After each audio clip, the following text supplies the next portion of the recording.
kan fakta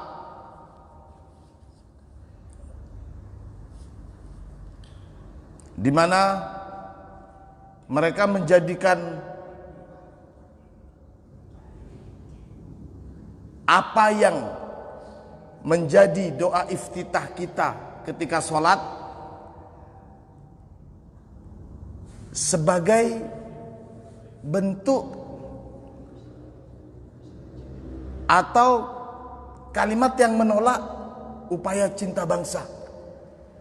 Mungkin sebagian orang ada yang menjadikan doa kita di dalam iftitah sholat itu menjadi sesuatu untuk menolak istilah cinta bangsa. Kita menyatakan ketika iftitah, inna sholati wa nusuki wa mahyaya wa mamati lillahi rabbil alamin. Sesungguhnya sholatku, ibadahku, hidup dan matiku itu hanya untuk Allah. Jadi bukan untuk negeri, bukan untuk bangsa. Maka kita jawab di sini,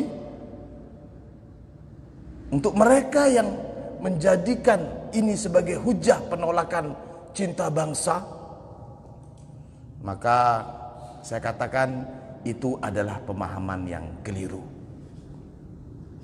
Kalimat inna solati wa nusuki wa mahyaya wa mamati lillahi rabbil alamin itu merupakan satu ungkapan atau bentuk nilai keikhlasan kita dalam segala aspek kepada Allah Subhanahu wa taala. Jadi sama sekali bukan satu ungkapan yang melarang kita mencintai bangsa, melarang kita mencintai tanah air. Salah, tidak benar. Masalah sholat, ibadah, bahkan hidup dan kematian kita memang semuanya milik Allah, semuanya untuk Allah. Itu adalah kewajiban kita, dan untuk itulah kita diciptakan. Wa ma khalaqtul jinna wal insa illa liya'budun. Itu bentuk penghambaan kita kepada Allah Subhanahu wa taala. Tapi tentang mencintai bangsa, mencintai tanah air, ada satu hadis dari Rasulullah sallallahu alaihi wasallam, hadis sahih, di mana ketika Rasulullah baru saja tiba di Madinah setelah diperintahkan untuk hijrah, Rasulullah bersabda seperti ini. Bersabda sekaligus berdoa kepada Allah, Allahumma habib ilainal madinata kahubbina makkata au asyad. Ya Allah, jadikan kami bisa mencintai kota Madinah sebagaimana kami mencintai kota Mekah. Kota Madinah sebagaimana yang kita ketahui adalah tempat pindahnya Rasulullah. Jadi kalau ditanyakan tanah airnya Rasulullah itu di Mekah, kemudian diperintahkan ke Madinah. Rasulullah diutus untuk tinggal di Madinah. Tentu Rasulullah sangat mencintai Mekah sebagai tanah kelahiran beliau. Mekah adalah tempat lahirnya Rasulullah, dan semua saudara-saudara kerabat Rasulullah ada di Mekah. Mencintai tanah air itu memang merupakan satu hal lumrah, bahkan bisa dikatakan fitrah manusia. Istilah mudik itu tidak lain karena kecenderungan mencintai tanah air, kembali ke kampung halaman. Jadi lumrah. Kemudian Rasulullah disuruh pindah ke Madinah, dan di Madinah Rasulullah berharap dan berdoa agar Rasulullah bisa mencintai kota Madinah sebagaimana Rasulullah mencintai kota Mekah. Itu artinya mencintai tempat tinggal meskipun bukan tanah kelahiran, itu merupakan satu ajaran dari Rasulullah sallallahu alaihi wasallam. Untuk kita di Indonesia ini, Indonesia bagi kita bukan cuman tempat tinggal, tapi Indonesia bagi kita ini sekaligus menjadi tanah kelahiran kita. Indonesia bagi kita sekaligus menjadi tumpah darah kita. Indonesia menjadi negeri kita. Maka seharusnya kecintaan kita kepada Indonesia itu berlipat ganda. Tempat tinggal sekaligus tempat tanah kelahiran kita. Dan ini merupakan ajaran dari Rasulullah sallallahu alaihi wasallam. Allahumma shalli ala Muhammad. Itulah para jamaah sekalian rahimakumullah, nilai dari kecintaan kita kepada tanah air yang sudah diberikan kenikmatan merdeka 74 tahun yang lalu. Wajib kita syukuri, wajib kita syukuri. Kalau di belahan bumi lainnya banyak negeri ngaji seperti ini, duduk seperti ini, itu tidak mudah. Masih terbiasa mendengar letupan bom, masih terbiasa mendengar tembakan dan lain sebagainya. Tapi di negeri kita Indonesia, alhamdulillah, Allah telah memberikan kenikmatan. Kita bisa santai duduk di sini, kita bisa santai menikmati hidup. Tidak ada gangguan, kita tidak khawatir tahu-tahu malam-malam nanti ada sekelompok tentara bawa bedil menggeledah rumah kita dan kita diusir, naudzubillah. Kita sudah aman. Makanya kita wajib mensyukuri ini. Harus kita tumbuhkan rasa cinta kita kepada Allah Subhanahu wa taala melalui nikmat menjadi bangsa yang merdeka. Alhamdulillahi Rabbil Alamin. Ini juga merupakan satu makna dari Alhamdulillahi Rabbil Alamin. Tentu selain kita bersyukur kepada seluruh pahlawan, karena pahlawan-pahlawan itu juga mereka mau berjuang, mereka mau berkorban, mereka mau menumpahkan darahnya untuk negeri ini, tidak lain itu merupakan anugerah dari Allah Subhanahu wa ta'ala. Bayangin 350 tahun bangsa kita ini dijajah. Jadi alhamdulillah, alhamdulillah, meskipun saya dan mungkin panjenengan sebagian yang belum pernah merasakan bagaimana derita sebagai bangsa yang dijajah, tapi kita sudah bisa melihat bagaimana tayangan-tayangan televisi, bagaimana tayangan-tayangan atau pemberitaan negeri-negeri yang tertindas. Naudzubillah summa naudzubillah kalau kita tidak pandai bersyukur. Alhamdulillahirabbil alamin. Para hadirin wal hadirat sekalian rahimakumullah. Kita kembali kepada pembahasan tentang Alhamdulillahi Rabbil Alamin. Kalimat Alhamdulillahi Rabbil Alamin itu merupakan satu pujian kita kepada Allah. Merupakan juga kalimat thayyibah. Mungkin secara umum semua kalimat-kalimat thayyibah itu sama. Tapi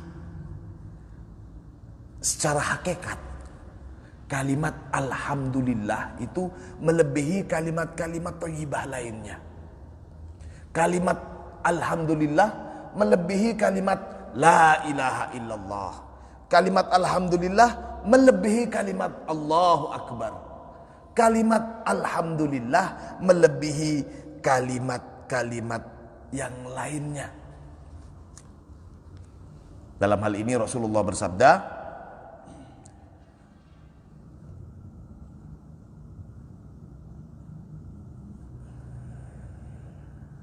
Innallaha azza wa jalla istafa minal kalam arba'an. Ini sabda Rasulullah. Allah itu memilih 4 ungkapan kalimat thayyibah. Yang keempat itu apa? Yang pertama, subhanallah. Ini termasuk kalimat-kalimat pilihan. Kita mengucapkan subhanallah. Kemudian walhamdulillah. Kemudian wala ilaha illallah. Wallahu akbar. Jadi subhanallah, walhamdulillah, la ilaha illallah, wallahu akbar. Ini 4 kalimat. Jadi memang kalimat pilihan. Wa man qala subhanallah, dan barang siapa yang mengucapkan subhanallah, kalau kita bilang subhanallah, kutiba lahu isruna hasanatan, maka dicatatlah bagi orang tersebut yang mengucapkan subhanallah sekali saja, dicatat baginya 20 kebaikan. Jadi ketika kita bilang subhanallah, dituliskan bagi kita 20 kebaikan. Mari kita ucapkan bersama-sama. Maka panjenengan sudah dapat 20 kebaikan. Wa hutta anhu isruna sayyi'ah. Bukan cuma dicatat 20 kebaikan, tapi di sini dituliskan wa hutta anhu isruna sayyi'ah, dan dihapuskan bagi orang tersebut 20 kejelekan. 20 dosanya dihapuskan. Selain ditulis 20 kebaikan, juga dihapus 20 kejelekan. Wa man qala Allahu akbar, dan barang siapa yang mengucapkan Allahu akbar, famithlu dzalik, sama orang yang bilang Allahu akbar seperti halnya dia mengucapkan subhanallah. Apa? Mendapatkan, dicatat baginya 20 kebaikan dan dihapus 20 kejelekan. Mari kita ucapkan bersama-sama. Allahu akbar. 20 kebaikan dicatat, 20 kejelekan dihapus. Wa man qala la ilaha illallah, dan barang siapa yang mengucapkan la ilaha illallah, famislu dzalik, sama saja. Artinya dia mendapatkan 20 kebaikan dan dihapus 20 kejelekan. Jadi orang yang bilang subhanallah sekali, atau bilang Allahu akbar, atau bilang la ilaha illallah, fadilahnya sama-sama, dihapus baginya 20 kejelekan dan ditulis 20 kebaikan. Wa man qala alhamdulillahi rabbil alamin. Nah ini keutamaan alhamdulillah. Adapun orang yang mengatakan alhamdulillahi rabbil alamin, kutiba lahu biha salasuna hasanatan, maka ditulislah bagi orang tersebut dengan mengucapkan alhamdulillahi rabbil alamin 30 kebaikan. Kalau yang tadi itu semuanya cuma 20 kebaikan, kita mengucapkan alhamdulillahi rabbil alamin tertulis berapa? 30 kebaikan. Wa hutta anhu biha salatuna sayyi'ah, dan dihapus bagi orang tersebut 30 kejelekan. Jadi betul memang semua kalimat thayyibah itu sama saja, tapi dari segi fadilahnya alhamdulillahi rabbil alamin ternyata lebih besar fadilahnya dibandingkan kalimat-kalimat thayyibah yang tadi itu. Kita ucapkan bersama-sama, alhamdulillahi rabbil alamin. Ini sedikit-sedikit kita mengucapkan alhamdulillah, sedikit-sedikit alhamdulillah. Ketika kita senang kita ucapkan Alhamdulillah alladzi bi ni'matihi tatimmus sholihat. Ketika kita mendapatkan musibah, ketika kita mendapatkan cobaan, ketika kita mendapatkan kesusahan, kita juga mengucapkan alhamdulillah. Bagaimana? Alhamdulillah ala kulli halin. Jadi ketika kita mendapatkan musibah jangan bilang innalillahi. Apalagi sampai mengucapkan kalimat-kalimat yang tidak pantas.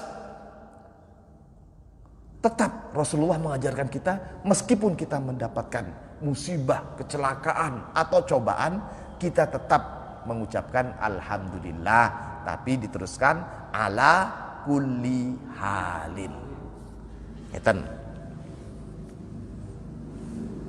Itu dari segi fadilah kita sudah melihat betapa besar fadilahnya ucapan alhamdulillahi rabbil alamin.